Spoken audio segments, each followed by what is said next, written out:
Bonsoir, chères éminences, bien-aimés dans le Seigneur. Que le Seigneur vous bénisse de partout où vous êtes, de partout où vous nous suivez. Je vous dis shalom.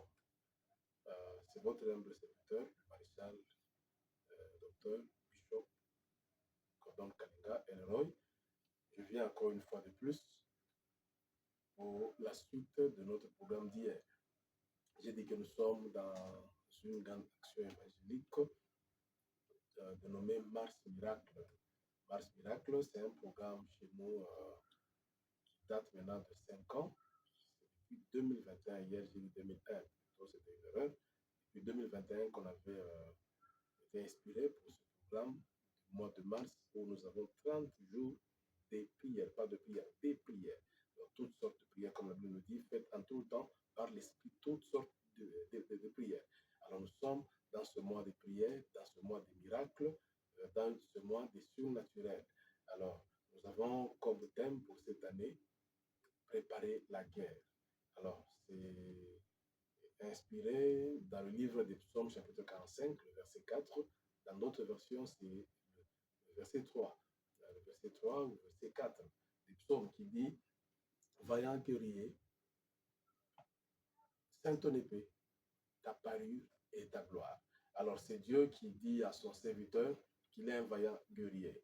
Alors, je m'adresse à quelqu'un qui est en train de me suivre pendant ce temps, qui n'est pas n'importe qui, mais qui est un guerrier. Je peux dire, te témoigner cela, la situation que tu as connue dans ta vie, les circonstances que tu as connues dans ta vie, les mêmes circonstances, les mêmes situations ont emporté d'autres personnes, mais pour toi, tu as survécu. Donc, tu es un vainqueur, tu es un guerrier. Alors, les batailles qui ont tué ta famille, tes amis, ces batailles-là, toi, tu les as surmontées pour dire que tu n'es pas n'importe qui, tu es un guerrier. Alors, le Seigneur nous dit, vaillant guerrier. Dieu ne travaille jamais avec des faiblards. Dieu ne travaille jamais avec des paresseux. Dieu aime des courageux. C'est pourquoi la Bible dit que le faible dise, je suis fort.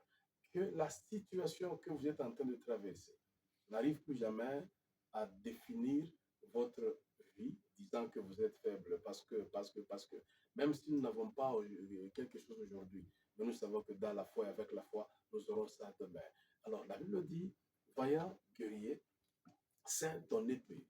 Quelqu'un qui ceint son épée, on lui dit, vaillant guerrier, ceins ton épée. Donc, c'est une interpellation à la guerre. On ceint l'épée non pas pour aller faire une défilée, mais on ceint l'épée pour aller livrer la guerre. Alors, j'aimerais dire à quelqu'un, ne permets pas encore à ce que cette situation puisse persister cette fois-ci. Ne permets pas encore une fois à ce que la défaite puisse encore une fois te caractériser. J'ai dit, en anglais, on dit enough is enough. Assez, c'est assez. J'ai besoin de voir un guerrier qui va être révolté, être déterminé à dire qu'en tout cas, ma tête ne peut jamais tomber entre les mains de mes ennemis. C'est quelqu'un qui va crier avec moi, dit, mon sang ne peut jamais être versé par mes ennemis. Ils ne mourront plus jamais. Cette fois-ci, c'est moi qui aurai la victoire et le dessus sur eux. Il dit, ceins ton épée. Bien-aimé, regardez bien votre famille. Dans chaque famille, Dieu suscite toujours une personne qui va mettre fin à un record quelconque. Regardez comment le record du célibat, le record de la stérilité, le record de la pauvreté, le record de la maladie, des maladies, c'est pas moi, qui sont tellement héréditaires. Mais il y a quelqu'un qui va arrêter ce record là-bas, cette invasion là-bas, c'est vous là où vous êtes, et toi là où tu es. C'est pourquoi Dieu t'appelle vaillant guerrier, ceins ton épée. Je dis à quelqu'un d'être révolté, de se lever aussi aujourd'hui, de dire, en tout cas cette fois-ci, les mauvaises situations vont prendre fin. Ce combat va prendre fin. Tu n'es pas seul dans ce combat. Le Seigneur Jésus est avec toi. Voilà la fierté, j'ai dit, je crois, le dimanche dans mon intervention pour l'introduction, que la fierté d'une armée ou d'un peloton ou d'un groupe de soldats ou de militaires à la guerre, dépend de leur commandant. Si vous avez un commandant qui est un guerrier, un brave guerrier, vous verrez que même toute l'équipe sera très confiante. Et j'ai donné le cas du général Mamadou. Vous savez, quand vous avez un général tel que le feu Mamadou, paix à son âme, alors un commandant tel que Mamadou, vous savez qu'ici nous aurons la victoire parce que lui-même c'était un commandant formidable. Mais nous avons plus que Mamadou, c'est lui le Seigneur Jésus qui est le commandant suprême de notre armée. Alors, comme notre Dieu, c'est un Dieu des armées, comme on l'appelle. Alors, Dieu n'a pas besoin des civils, Dieu a besoin des vaillants guerriers. Pour votre vie, comme la Bible dit, pour l'amour de Sion, je ne me tairai plus jamais.